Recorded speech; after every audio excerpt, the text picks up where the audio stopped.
stress no. Ndarongo. Mati mune chi? Ndine guchu. Simdzai guchu rei.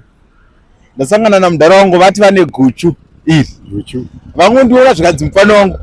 Ndine guchu. Chipikiri. Ndikati regai ndiudze vanhu munhamba dzenyu vanobata sei. Chipikiri ndo chiyo. Chipikiri mushonga webonde. Unoita sei?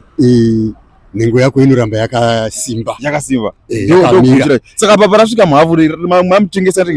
Rotengeswa na 10 rand cup. Vanhu varikutotengera? Vari kutenga chaizvo. Saka vanokubatai sei? Vanondibata panhamba dzangu. Munodzisa nemusoro mutaure vanhu vatonzwa. Taurai. Namba dzangu dzinoti 069 81 70 992. Wow. Chitova Herbs. Muri newanikwa muCape Town mese munofamba here muchidhilivhara kana kuti munongori muBellevue. Nekubhela. Ndokwanogara.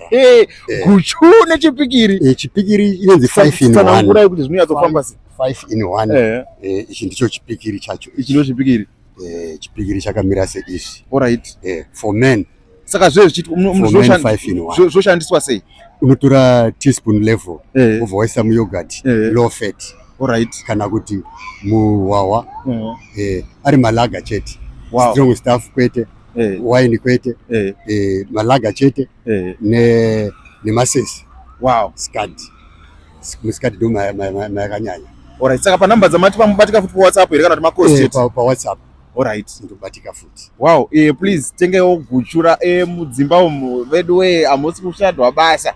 Shanda matino chinobvisa stress futi. Guchu irori. Irobvisa stress futi guchu iri. Guchu iri inobvisa stress.